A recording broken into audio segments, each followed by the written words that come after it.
आपका कोई भी सेट हो, ABCDEF कोई भी सेट हो, सभी के क्वेश्चंस मिल गए हैं। और ये आपने कभी सुना है कि हमने मतलब कि टॉपर सॉल्यूशन ने कभी बोला हो कि इन क्वेश्चन को तैयार कर लो, यही एग्जाम में आएंगे?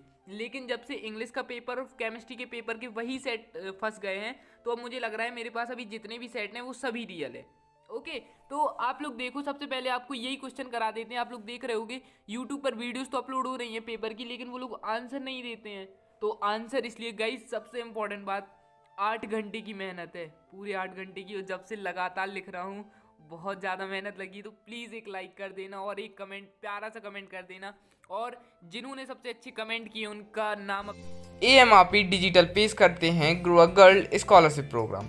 MP board, CBSE board, CG board और UP बोर्ड के स्टूडेंट्स के लिए कक्षा 9वीं से 12वीं तक के सभी छात्र और छात्राएं कर सकते हैं आवेदन। ऑनलाइन टेस्ट के आधार पर होगा सिलेक्शन। ऑनलाइन टेस्ट में पूछे जाएंगे जनरल नॉलेज और सब्जेक्टिव क्वेश्चन। टेस्ट पास करें और पाइए अपनी पढ़ाई के लिए 5,000 रुपये तक की स्कॉलरशिप फॉर्म लिंक डिस्क्रिप्शन में है, तो फॉर्म को भरकर सबमिट करें। हम अभी बीच में अनाउंस करेंगे, तो पहले वीडियो स्टार्ट कर लेते हैं। ओके, चलिए, तो पहला क्वेश्चन है, ठीक है, मोलरता एवं मूलतता में कोई दो अंतर लिखिए।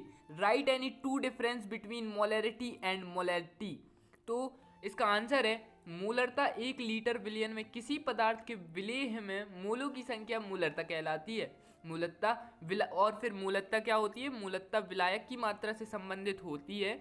मूलतता पर ताप का कोई प्रभाव नहीं पड़ता है। मूलतता की इकाई मोल किलोग्राम होती है। ओके, नेक्स्ट क्वेश्चन है, द्रव्य अविनाशित का नियम लिखिए। द्रव्य की अविनाशित का नियम अथवा द्रव्यमान संरक्षण का नियम के अनुसार किसी बंद तंत्र का द्रव्यमान अपरिवर्तित रहता है, चाहे तंत्र के अंदर जो कोई भी प्रक्रिया चल रही हो। दूसरे शब्दों में, द्रव्य ना तो निर्माण संभव है और ना विनाश, केवल उसका स्वरूप बदला जा सकता है। अब आप लोग सोच रहे होंगे कि परीक्षा अध्ययन से पढ़े, प्रश्न बैंक से पढ़ें, क्या ही पढ़ें? तो आप बस इन क्वेश्चन को पढ़ लो, विश्वास रखो, फेथ है आपको, हमारे ऊपर विश्वास है ना, आप एक ही चैनल के ऊपर विश्वास करते हो, वो है टॉपर सॉल्यूशन। तो ऐसे थोड़ी ना विश्वास तोड़ेंगे आपका। और इतना सोचा ना इस वीडियो को बनाने के लिए, और इतना ज़्यादा तो लिखना पड़ा ना, लिटरली मतलब कितने ज़्यादा आंसर लिखे, फिर उसमें के अंदर से उठवाए, ठीक है। और प्लीज़ एक लाइक कर देना इस वीडियो पे। अपन लोग एम रखते हैं, देख सकते हो यहाँ पे लिखा है 1500 लाइक्स, बस 1500 है, आप लोग करवा दोगे। ओके, चलो। और ये वीडियो पता कल आने वाली थी, लेकिन फिर आप लोग कमेंट कर रहे थे कि सर प्लीज़ लाइए, प्लीज़ लाइए, तो इसका पार्ट ये लाए हैं। फिर इसके बाद और भी एक आध दो पार्ट और आएंगे, एक और आएगा आई थिंक, ठीक है। तो वो देखना बहुत इंपॉर्टेंट है, आई थिंक MCQ से रिलेटेड और भी। ओके, यौगिक के मूलानुपाती सूत्र को स्थापित कीजिए। तो रसायन विज्ञान में किसी यौगिक का मूलानुपाती सूत्र वह सूत्र है जो बताता है कि उस यौगिक के अणु में कौन सा परमाणु है तथा उन परमाणुओं की संख्या का सरलतम अनुपात क्या है। अब आपको एक और प्रॉब्लम आ रही होगी कि आप लोग इसे याद तो कर लोगे, लेकिन उसके बाद भूल जाओगे। एग्जाम टाइम लिखते लिखते भूल जाओगे कि हाँ यार ये क्वेश्चन मैंने वीडियो में तो देखा था, लेकिन अब याद क्यों नहीं आ रहा है। कोई स्टार्टिंग का तो बता दे यार कम से कम, तब याद आ जाएगा। तो इसका सबसे इजी तरीका है, इस कॉन्सेप्ट को समझो कि क्वेश्चन कह क्या रहा है, और एक बार पढ़ने के बाद कॉपी में लिख लो, ठीक है, कभी नहीं भूलेगा। ओके, फिर इसका आपको एग्जाम्पल लिख देना है C6H14, मेनली एक ही एग्जाम है हेक्सेन का। ओके, अणु सूत्र से। और फिर इसका एक और लिख दोगे, H2O व HO परमाणु में परस्पर 1:2 का अनुपात होता है। ओके, नेक्स्ट क्वेश्चन है, सीमांत अभिकारक क्या है? ये तो रखा मिलेगा आपको 5th नंबर के क्वेश्चन पर। सीमांत अभिकारक क्या है? व्हाट इज मर्जिकल रेडिएंट? वे अभिकारक या अभिकर्मक जो अभिक्रिया में प्रस्तुत होते हैं तथा उत्पाद की मात्रा को सीमित करते हैं, सीमांत अभिकर्मक कहलाते हैं। तथा ऐसे अभिकारक जो पूर्णतः प्रस्तुत नहीं होते हैं, बहुमात्रक अभिकर्मक कहलाते हैं। उदाहरण के लिए हाइड्रोजन के दहन से H2O का बनना। ओके, फिर है बेरिलियम तथा मैग्नीशियम के इलेक्ट्रॉन ग्रहण एंथैल्पी शून्य क्यों होती हैं? अगर आप लोग इसे लिख नहीं रहे हो तो वीडियो को फिर से रिवर्स करो और लिखना स्टार्ट कर दो, क्योंकि वीडियो नहीं देखना है आपको, लिखते चलना है साथ में। ओके, और प्लीज़ अच्छा कमेंट करना और एक लाइक, हर कोई एक लाइक करना। और अपने सभी फ्रेंड्स, जितने भी ग्रुप्स हैं, अपने सभी फ्रेंड टेलीग्राम, इंस्टाग्राम, सब जगह वायरल, मतलब इस वीडियो को वायरल कर दो। ओके, क्योंकि ये पेपर मतलब कल जो आपके, मतलब कल नहीं, परसों 28 तारीख को आपका पेपर है, तो यही क्वेश्चन रखे मिलने हैं आपको। ओके, फिर थोड़ा पछताना ना पड़े कि यार पढ़ लेते तो काश क्या होता, लेकिन ऐसा नहीं है। आप लोग बहुत अच्छा पढ़ते हो, बहुत अच्छा परफॉर्म करते हो। एक ऐसा बच्चा नहीं रहता जो कहता है कि सर हमारा पेपर खराब गया। आप लोग काफ़ी टैलेंटेड हो, आप में मतलब आपका माइंड तेज चलता है, लेकिन बस पढ़ने की आदत डालो, आपको रेगुलर पढ़ना पड़ेगा। ओके, नेक्स्ट क्वेश्चन है, एन की आयनन की एंथैल्पी 0 से ज़्यादा होती है, क्यों? क्योंकि नाइट्रोजन की आयनन एंथैल्पी ऑक्सीजन से अधिक होती है, सिंपल है ना, बहुत इजी क्वेश्चन था। संबंध प्रबलता को आबंध कोटि के रूप में आप किस प्रकार व्यक्त करेंगे? तो यदि संबंध विघटन एंथैल्पी अधिक हो तो आबंध अधिक प्रबल होगा, तथा आबंध कोटि बढ़ने पर आबंध एंथैल्पी बढ़ती है। इस तथ्य से स्पष्ट है कि आबंध प्रबलता तथा आबंध कोटि परस्पर समानुपाती होते हैं, अतः आबंध कोटि बढ़ने पर आबंध प्रबलता भी अधिक होती है। चलो अब नेम अनाउंस कर देते हैं जिसने सबसे अच्छे कमेंट किए थे। ओके, तैयार हो आप लोग? चलो, तो इस वीडियो में एक खास चीज होने वाली है। आज 3 बच्चों के नहीं, टोटल 10 बच्चों के नाम अनाउंस किए जाएंगे, जो कि इन लोगों के इतने प्यारे कमेंट थे कि मैं 3 कर ही नहीं पाया। मतलब इतने इतने ज्यादा अच्छे थे कि क्या ही बताएं।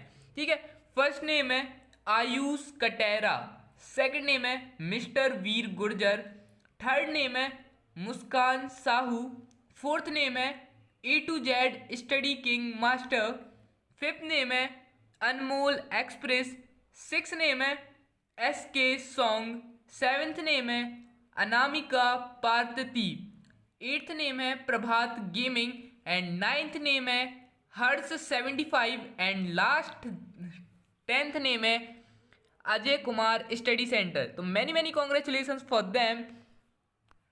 आप लोगों ने सच में यार गाइस बहुत प्यारे कमेंट किए थे और बहुत ज़्यादा अच्छे कमेंट थे, लेकिन ये 10 कमेंट्स बहुत ही ज़्यादा बेस्ट कमेंट थे, है ना। तो चलिए वीडियो को स्टार्ट करते हैं और आगे के लिए, है ना। चलो, योगी के मूलानुपाती सूत्र स्थापित कीजिए। गाइस जल्दी जल्दी से लाइक कर दो, वीडियो को शेयर कर दो और कमेंट एटलीस्ट 2 कमेंट करना आपको, ठीक है। 2 कमेंट सभी को करना है और थोड़ी बड़े बड़े कमेंट करना है यार। आप लोग छोटे से लिख देते हो कि थैंक यू सर, थोड़ा मतलब अपनी प्रॉब्लम भी बताया करो कि आपको किस चीज़ में प्रॉब्लम आ रही है। ओके, ठीक है। योगी के मूलानुपाती सूत्र, रसायन विज्ञान में किसी यौगिक का अनुभाविक सूत्र यानी कि मूलानुपाती सूत्र वह सूत्र है जो बताता है कि उस यौगिक के अणु में कौन कौन से परमाणु हैं तथा उन परमाणुओं की संख्या का सरलतम अनुपात क्या है। उदाहरण के लिए हेक्सेन का प्रयोग धारिता सूत्र C3H7 है, जबकि उसका अणुसूत्र C6H14 है। ओके, किसी पदार्थ के अणु सूत्र और मूलानुपाती सूत्र में क्या संबंध होता है? तो अणु सूत्र NX मूलानुपाती सूत्र, ठीक है, जहां n एक पूर्ण संख्या है और वह यौगिक के अणुभार और मूलानुपाती सूत्र भार का अनुपात व्यक्त करता है। फिर थर्ड है अतः n इक्वल टू अणुभार बराबर वो अपॉन मूलानुपाती सूत्र भार। फिर आता है स्टॉक विलयन क्या है? ये आंसर आपको बिल्कुल मिलेगा ही मिलेगा। एक स्टॉक विलयन को एक सांद्र के रूप में परिभाषित करते हैं, अर्थात वास्तविक उपयोग के लिए क्रम सांद्रता में पतला होना विलयन, ठीक है। परिरक्षण प्रभाव क्या है? जब आंतरिक इलेक्ट्रॉनों की संख्या बढ़ जाती है तो वे सबसे बाहरी इलेक्ट्रॉनों को नाभिक में ढाल देंगे ताकि सबसे बाहरी इलेक्ट्रॉन किसी भी परमाणु आकर्षण से मुक्त हो जाए। इसे परिरक्षण के मुक्त हो जाए, इसे परिरक्षण या स्क्रीनिंग प्रभाव कहा जाता है। थोड़ा आंसर डबलिंग हो जाता है, मतलब थोड़ी होता है ना, आप लोगों के साथ भी होता होगा, उसको डबल डबल वाल लिख देते हो, तो वही चीज़ थोड़ी बहुत हो गई है इस आंसर में। और हाँ, मतलब आंसर लिखने में यार बहुत ज़्यादा प्रॉब्लम आई, करीब 8 घंटे से मुझे हो गया और तभी से लिख रहा हूँ, ठीक है। तो काफ़ी ज़्यादा प्रॉब्लम्स आई थी, तो एक लाइक कर देना। ओके, एन की आयतन एंथैल्पी 0 से अधिक होती है। पता एक टाइम के लिए तो जो हमारे साथ के एक यूट्यूबर हैं वो तो बोल रहे थे कि क्या ही है, आप क्वेश्चन डाल दो, बच्चे तो आंसर देख ही लेंगे और क्या ही आपको करना है, व्यूज़ तो उसमें ज़्यादा मिलेंगे क्योंकि छोटी वीडियो रहेगी। तो आप लोग बड़ी वीडियो बनाओगे तो बच्चे भी नहीं देखेंगे। तो मैंने बोला नहीं, ऐसा नहीं करना है, मैं व्यूज़ से मतलब नहीं रहता है। बच्चों को देखो, अगर हमने आपको क्वेश्चंस देते फिर आप क्वेश्चंस के आंसर ढूंढते, फालतू का टाइम वेस्ट उसमें होता है ना। तो वो चीज़ अपन को व्यूज़ से मतलब नहीं रहता है, आपके मार्क्स अच्छे आने चाहिए। बस मुझे मतलब खुशी कब होगी जब आप लोग कल आओगे और इसी वीडियो में कमेंट करोगे कि सर हमारा पेपर बहुत अच्छा गया, तो मतलब वो फीलिंग ही अलग होगी, ठीक है। तो अच्छा परफॉर्म करना है, इन सभी आंसर्स को याद करके जाना। ओके, ठीक है। तो बात करते हैं नेक्स्ट क्वेश्चन, मुख्य समूह तत्वों में आयनन एंथैल्पी की किस समूह में नीचे की ओर कम होने के और कौन से कारक हैं? तो प्रथम समूह तत्वों में क्रियाशील उनके इलेक्ट्रॉन त्यागने की प्रवृत्ति पर निर्भर करती है, क्योंकि इस समूह में ऊपर से नीचे जाने की आयनन ऊर्जा का मान होता है। ओके, नेक्स्ट क्वेश्चन है, एक ही वर्ग में उपस्थित तत्वों के भौतिक और रासायनिक गुणधर्म समान होते हैं। तो एक ही वर्ग में उपस्थित तत्वों के इलेक्ट्रॉनिक विन्यास समान प्रकार के होते हैं, अर्थात उनकी संयोजी कक्षा में इलेक्ट्रॉनों की संख्या समान होती है। इसी कारण वे एक वर्ग में उपस्थित तत्वों के भौतिक तथा रासायनिक गुणधर्म समान होते हैं। नेक्स्ट है 13 पेज की पीडीएफ है, इजी पीडीएफ है, आप लोग इजीली याद कर लोगे। ओके, नेक्स्ट क्वेश्चन की बात करते हैं, आबंध प्रबलता से आबंध कोटि के रूप में आप किस प्रकार व्यक्त करेंगे? तो ये भी काफ़ी इजी है। इस तथ्य में जैसे इसका आंसर है, इस तथ्य से स्पष्ट है कि आबंध प्रबलता तथा आबंध कोटि बढ़ने पर आबंध प्रबलता भी अधिक होगी। ओके, ठीक है, और फिर इसका एक उदाहरण लिख देना है आपको। फिर नेक्स्ट है क्रांतिक ताप, क्रांतिक दाब और क्रांतिक आयन क्या है? ये क्वेश्चन आपका 110% आएगा इन 2 मार्क्स में। और गाइज आपके 3 मार्क्स, 4 मार्क्स एंड 5 मार्क्स के क्वेश्चन नेक्स्ट वीडियो में आएंगे और एक एमसीक्यू की वीडियो अलग आएगी। ठीक है, तो कल वीडियोस बहुत आएंगी, यानी कि 2 या 3 आएंगी, तो बिल्कुल बेल नोटिफिकेशन ऑल पर प्रेस कर लीजिए। सब्सक्राइब तो किए होंगे आप, और साथ में बेल नोटिफिकेशन ऑल पर कर लोगे। ओके, सब्सक्राइब अगर नहीं किए हो तो प्लीज़ कर देना, क्योंकि जब इतनी मेहनत कर रहे हैं तो एक सब्सक्राइब तो बनता है, क्या ही जाता है एक सब्सक्राइब में। ओके, तो कर देना एक सब्सक्राइब। ठीक है, जैसे आपके दोस्त लोग नहीं कि मेरा एक गेमिंग चैनल है भाई, सब स्टेटस पे लगा दोगे कि भाई सब्सक्राइब कर दो, तो आप लोग कर देते हो ना वैसे सब्सक्राइब, तो वैसे ही हमें कर दो कि आपकी दोस्ती है, समझ के कर दो ना। ओके, तो चलो बात करते हैं नेक्स्ट क्वेश्चन, क्रांतिक ताप, क्रांतिक दाब और क्रांतिक आयतन क्या है? तो ये पूरा इसका आंसर है, पढ़ के सुनाएंगे तो काफ़ी टाइम हो जाएगा, तो स्क्रीनशॉट ले लेना है या फिर कॉपी में लिखते जाओ। ठीक है, हाँ इसको तो पढ़ना पड़ेगा क्योंकि इंपॉर्टेंट है। द्रव और उसके वाष्प में क्रांतिक ताप एक गर्म करने पर क्या होगा? हाँ, तो क्या होगा गर्म करने पर, वही बताना है, इजी। अगर आप पे ऐसे क्वेश्चन नहीं बनते तो अपने मन से भी लिख दिया करो। जैसे क्रांतिक ताप पर पदार्थ की द्रव और गैस अवस्था से विशेष अंतर नहीं रह जाता, इसके नीचे के प्रत्येक ताप पर द्रव्य के साथ उसका कुछ वाष्प भी उपस्थित रहता है। इस वाष्प का कुछ निश्चित दबाव भी होता है, इस दबाव का वाष्प दबाव भी कहते हैं। प्रत्येक ताप पर वाष्प दबाव का अधिकतम मान निश्चित होता है। समझ में आया कि नहीं आया? मतलब अलग ही था आंसर है ना, मतलब दाब प्रभाव जो भी। ठीक है, उबलते द्रव्य का तापक्रम स्थिर रहता है, क्यों? समझाइए। मतलब उबलते द्रव्य का तापक्रम स्थिर रहता है, जो पानी उबलता है उसका तापक्रम स्थिर रहता है, क्यों? समझाओ, वही समझाना है। इस क्रम को बिना तापमान बढ़े ही खर्च होने वाली ऊष्मा वाष्पीकरण ही गुप्त ऊष्मा कहलाती है। ठीक है, सम आयन प्रभाव क्या है? तो ये इसका आंसर है, पूरा पीडीएफ है तो देख लेना, मतलब क्वेश्चन है, आंसर है, सॉरी। नेक्स्ट है द्रव्य अनुपाती क्रिया का नियम क्या है? तो स्थिर ताप पर किसी पदार्थ की क्रिया करने की दर पदार्थ के सक्रिय द्रव्यमान के समानुपाती होती है, तथा रासायनिक अभिक्रिया की दर पदार्थ के सक्रिय द्रव्यमानों के गुणनफल के समानुपाती होती है। नेक्स्ट क्वेश्चन की बात करते हैं, संयुग्मी अम्ल क्षार युग्म है क्या? तो इसके विपरीत जब किसी अग्रि क्रिया में कोई अम्ल एक हाइड्रोजन आयन खो देता है तो शेष पदार्थ एक संयुग्मी क्षार देता है, अतः अम्ल में प्रोटॉन के निकाल देने पर संयुग्मी क्षार बनता है। बहुत इजी आंसर है। नेक्स्ट है ऑस्टिल्ड की तन्यता का नियम लिखिए। तो दुर्बल वैद्युता अपघट्य वियोजन की मात्रा विलयन की तुलना में वर्गमूल के अनुक्रमानुपाती होती है, तो ये इसका सीधे आपको प्रोपोर्शनल करके केवी लिख देना है, जिसमें ये वियोजन की मात्रा रहेगा, के वियोजन का स्थिरांक रहेगा। ओके, एंड फिफ्थ रहेगा तनुता।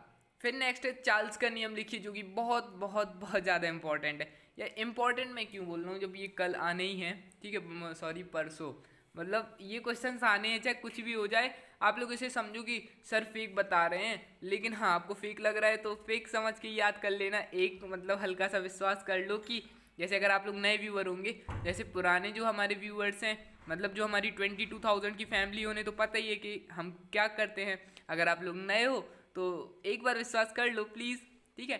चार्ल्स का नियम लिखिए तो बहुत इजी आंसर है। फिर बॉयल का नियम लिखिए तो ये भी काफ़ी इजी आंसर है, कर लेना।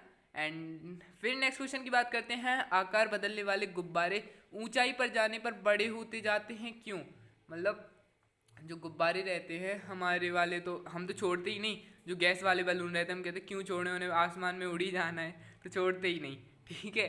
हाँ, तो इसका आंसर देखते हैं। बॉयल के नियम के अनुसार गैस का आयतन दिए हुए ताप पर गैस के दाब के व्युत्क्रमानुपाती होता है। ठीक है, व्युत्क्रमानुपाती होता है। जैसे जैसे वायु का गुब्बारा ऊपर उड़ता है, जैसे वायु वाला गुब्बारा, गैस वाला गुब्बारा ऊपर उड़ता है, उसमें दाब कम हो जाता है, होता जाता है। ठीक है, जिससे जिससे गुब्बारों का गैस का आयतन या गुब्बारे का आकार बढ़ता जाता है। ठीक है, वो बढ़ता जाता है, थोड़ा थोड़ा फूलता जाता है वैसे। नेक्स्ट क्वेश्चन है लवण जल अपघटन क्या है, एक उदाहरण दीजिए। तो किसी लवण का जल द्वारा अपने मूल अवयवों में विभक्त होना लवण जल अपघटन कहलाता है। इसमें अवयव होना आवश्यक है और इसका फॉर्मूला है। फिर इसके बाद आता है पोटेशियम की तुलना में सोडियम कम अभिक्रियाशील होते हैं, बताइए। अब देखो, आप लोगों को लग रहा होगा इतने ज़्यादा क्वेश्चंस आएंगे, वो भी 2 मार्क्स में। ये तो वीडियो 2 मार्क्स वाली थी। अब टोटल क्वेश्चन आपके कितने रहते हैं, 17-18 क्वेश्चन रहते हैं। मतलब दो एक जैसे 5वां क्वेश्चन है, 5वें क्वेश्चन में अथवा में दिए रहते हैं। ठीक है, तो वो अथवा वाले भी हमने ऐड कर लिए हैं। जैसे मान लो आप पे वो याद नहीं होगा तो आप ये कर लेना, सिंपल। ओके, एंड फिर हमारी पीडीएफ चलो ख़त्म हो चुकी है। ये अपने टोटल क्वेश्चन थे। ओके ओके, तो अगर आपको ये वीडियो पसंद आई हो तो प्लीज़ यार वीडियो को लाइक कर देना। अगर पसंद आई भी हो या नहीं भी आई हो तो प्लीज़ लाइक कर देना, क्योंकि बहुत मेहनत लगी है। मैं सोच रहा था एटलीस्ट यार इस पर 1500 लाइक तो हो ही जाएंगे और करीब 600 कमेंट चाहिए। ओके, 2-2 कमेंट करना, अपने फ्रेंड से कमेंट करवाना, और वीडियो को पूरा देखा तो उसके लिए तो बहुत बहुत ज़्यादा थैंक यू। ओके, फिर मिलेगी जी नेक्स्ट वीडियो में। जब तक के लिए bye bye and take care और best of luck for you exam.